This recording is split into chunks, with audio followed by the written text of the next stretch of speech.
Hi friends, welcome back to our channel. இன்னைக்கு நம்ம சேனலில் ஒன் பாட் ரெசிபியா புதினா சாதம் தான் பார்க்க போகிறோம். எப்படி செய்யறதுன்னு இது சட்டுன்னு நீங்கள் பண்ணிடலாம். புதினா சாதம் சாப்பிட்ட மாதிரி இருக்கும். நைட்டில் ஃபுல்ஃபில்லாக இருக்கும். சாப்பிட்டு பார்த்தீங்கன்னா டின்னருக்கு சூப்பராக இருக்கும். ட்ரை பண்ணி பாருங்கள். இதுக்கு நம்ம வீடியோக்குள்ளே போகலாம். என்ன நல்லா தேவைன்னு பார்க்கலாம். இப்போ ஒரு கட்டு புதினா வந்து நான் வாஷ் பண்ணி அரிசி எடுத்து வச்சுருக்கேன். இஞ்சி தோல் சீவி வச்சிருக்கேன். பூண்டு நான் இன்னைக்கு தோலோட போடுறேன். பூண்டு தோலோட போடுறீங்கன்னா வாஷ் பண்ணிட்டு போடுங்க, ஏன்னா நல்லா கைப்பட்டிருக்கோம்ல. இப்ப கொத்தமல்லி கொஞ்சமா எடுத்திருக்கேன். என்கிட்ட இவ்வளவுதான் இருக்கு. இருந்தா உங்ககிட்ட கொஞ்சம் நிறைய இருந்தா இன்னும் கொஞ்சம் கூட போட்டுக்கலாம். கொத்தமல்லி, இஞ்சி, பூண்டு, புதினா நம்ம கட் பண்ணி வச்சிருக்க, நம்ம வாஷ் பண்ணி அலசி வச்சிருக்க புதினாவை போட்டுக்கோங்க. போட்டுட்டு இது காரத்துக்கு வந்து காஞ்ச மிளகா போட்டுக்கோங்க. ஒரு 5-6 காஞ்ச மிளகா போட்டுக்கோங்க. நான் வந்து இன்னைக்கு 5 காஞ்ச மிளகா எடுத்திருக்கேன். உங்களுக்கு பச்சை மிளகா வேணும்னா பச்சை மிளகா கூட போட்டு அரைச்சிக்கலாம். என்கிட்ட காஞ்ச மிளகா தான் போட போறேன் நான். அதனால காஞ்ச மிளகா போடுறேன். இது வந்து பேஸ்டா அரைச்சி எடுத்துக்கலாம். இது வந்து தண்ணி ஊற்றலாம். லைட்டாக ஊற்றி அரைங்க. ரொம்ப தண்ணி ஊற்றிட்டிங்கன்னா ரொம்ப தண்ணி ஆகிடும், பார்த்துக்கோங்க. லைட்டாக தண்ணி ஊற்றி அரைச்சிக்கோங்க.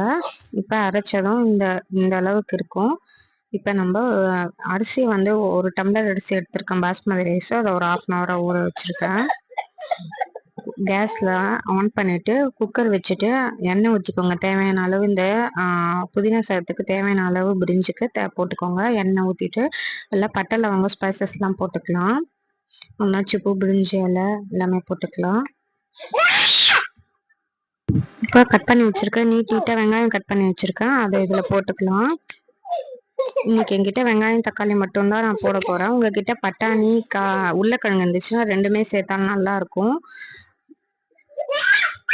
நான் இன்னைக்கு என்கிட்ட இதுதான் இருக்கிறதால இது போடுறேன். வெங்காயம் போட்டு நல்லா வதக்கணும். வெங்காயம் வந்து ஓரளவு கண்ணாடி பத அளவுக்கு வந்துக்கோங்க. ஒரு பொன்னிறமா ரொம்ப தீஞ்சிச்சுனாலும் நல்லா இருக்காது. ஓரளவு நான் வதங்கினதும் நம்ம வந்து அரைச்சி வச்சிருக்க பேஸ்ட் இதில் போட்டுக்கலாம். 2 பச்சை மிளகா போட்டுக்கலாம். கீரி போட்டிருக்கேன் 2 பச்சை மிளகாவை. காரத்துக்கு இவ்வளோ தான் நான் போடுறேன். இதுவே டேஸ்ட்டாக இருக்கும் உங்களுக்கு. நீங்கள் அரைக்கும் போது புதினா, இஞ்சி, பூண்டு அதெல்லாம் அரைச்சிங்களா, அப்போவே உங்களுக்கு வேணா கூட ஒரு தேங்காய் பதை போட்டு அரைச்சிக்கலாம். ஆனால் இதுவே நல்லாயிருக்கும் உங்களுக்கு.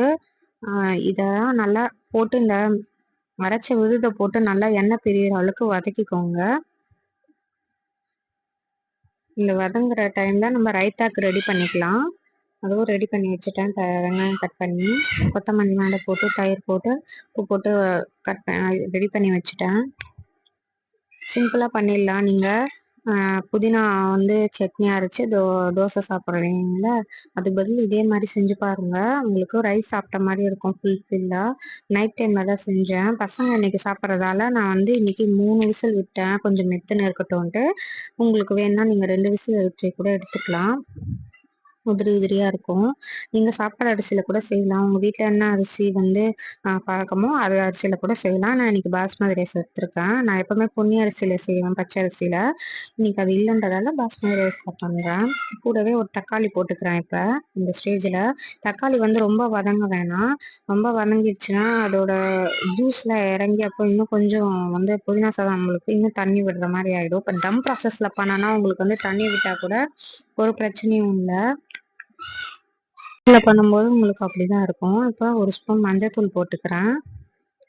மஞ்சத்தூள் வேணும்னா போட்டுக்கலாம், வேணாம்னா ஸ்கிப் பண்ணிக்கலாம். நான் சும்மா ஒரு கலருக்காக தான் போடுறேன். நீங்கள் இஷ்டம் தான் அது. இப்போ இதுக்கப்புறம் நம்ம வந்து தண்ணி ஊற்றிக்கலாம். ஒரு டம்ளர் பாஸ்மதி ரைஸ்க்கு 2 டம்ளர் தண்ணி ஊற்றுறேன். தண்ணி கொதி வந்ததும் அரிசி கழுவி போட்டுக்கோங்க. நம்ம சேனலை இப்போ பார்த்துட்டு இருக்கீங்கன்னா, சப்ஸ்கிரைப் பண்ணாமல் பார்த்துட்டு இருக்கீங்கன்னா கண்டிப்பாக சப்ஸ்கிரைப் பண்ணிக்கோங்க. கூடவே பெல் ஐக்கானையும் கிளிக் பண்ணிக்கோங்க. அப்போ தான் நம்ம போடுற வீடியோஸ்லாம் உங்களுக்கு நோட்டிஃபிகேஷனாக வரும் உடனே. இந்த வீடியோ பிடிச்சிருந்தா அதையும் லைக் பண்ணிக்கோங்க.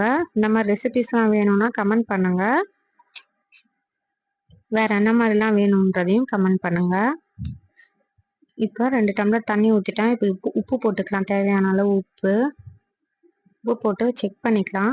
அதுக்கப்புறமா நம்ம வந்து தண்ணி கொதி வந்ததும் அரிசி போட்டுக்கலாம். தண்ணி வந்து ரொம்ப கொதிக்கணும் அவசியம் இல்லை. ஒரு நுர கட்டி வந்ததும் நம்ம அரிசி கழுவி போட்டுட்டு குக்கர் மூடி, நான் இன்னைக்கு 3 விசில் விடுறேன், நீங்கள் 2 விசில் விட்டாலே போதும். அதுக்கப்புறமா நம்ம பார்க்கலாம் எப்படி வந்திருக்குன்னு சொல்லிட்டு. இங்க பாருங்க. இதுல வந்து நீங்க சில பேர் வந்து இல்ல கலர் மாறாம இருக்கிறதுக்காக பச்சை மிளகாவை தான் அரைப்பாங்க புதினா அரைக்கும் போது. பட் எனக்கு புதினா அரைக்கும் போது எப்பவுமே நான் காஞ்ச மிளகா வச்சு பழக்கமாயிடுச்சு. பச்சை மிளகா வச்சா கொஞ்சம் வயிறு வலிக்கிற மாதிரி இருக்கும்னு சொல்லி அதனாலதான் நான் ஸ்கிப் பண்ணிட்டேன் அதை. உங்களுக்கு எப்படி வேணுமோ அதுக்கேற்ற மாதிரி மாத்திக்கோங்க. இப்போ மூடி போட்டு விசில் விட்டீங்கன்னா நல்லா இருக்கும். இதுக்கு வந்து நீங்க சைட் டிஷ் ரைத்தா வச்சுக்கலாம். இல்ல உங்களுக்கு அப்பளம் வேணாலும் அப்புறம் பொரிச்சுக்கலாம். பக்கோடா வாங்கி கூட வச்சு சாப்பிட்டுக்கலாம். நம்ம இஷ்டம்தான். இல்ல நான்வெஜ் சாப்பிட்றவங்க இருந்தீங்கன்னா எக்கு வேக வச்சு சாப்பிட்டுக்கலாம். இப்ப விசில் விட்டு எடுத்தோன்னா பாத்தீங்கன்னா சூப்பரா இருந்துச்சு ஃப்ரெண்ட்ஸ். ஸோ ஒரு வாட்டி நல்லா கலரி விட்டுக்கோங்க. ஏன்னா புதினா வந்து இதுவாயிட்டு இருக்கும். பட் எல்லாம் அரிசியோட ஒண்ணா சேரணும்ல, அதனால எல்லாத்தையும் ஒண்ணா கலந்து விட்டுக்கலாம். கலந்து விட்டோம்னா சூப்பரா இருந்துச்சு. டேஸ்ட் சூப்பரா இருந்துச்சு. அல்டிமேட்டா இருந்துச்சு. நீங்க கண்டிப்பா ட்ரை பண்ணி பார்த்துட்டு எனக்கு கமெண்ட் பாக்ஸ்ல கமெண்ட் பண்ணுங்க. உங்களுக்கு பிடிச்சிருக்கும்னு நினைக்கிறேன். இந்த வீடியோ பிடிச்சிருந்தா இந்த வீடியோக்கு ஒரு லைக் போட்டுக்கோங்க. அப்படியே நம்ம சேனலையும் சப்ஸ்கிரைப் பண்ணிக்கோங்க. டேஸ்ட்ல நம்ம வந்து பிளேட்ல சர்வ் பண்ணிடலாம். இன்னைக்கு நைட் டின்னருக்கு எங்கள் வீட்டில் புதினா சாதமும் ரைத்தா உண்டா ஃப்ரெண்ட்ஸ். பாருங்க சர்வ் பண்ணுங்க. சூப்பரா இருந்துச்சு. Bye friends. வேற ஒரு வீடியோல பார்க்கலாம். நம்ம சேனல்ல இருக்க மற்ற வீடியோஸும் போய் பாருங்க. நம்ம சேனலுக்கு சப்போர்ட் பண்ணுங்க. Bye friends. வேற ஒரு வீடியோல பார்க்கலாம்.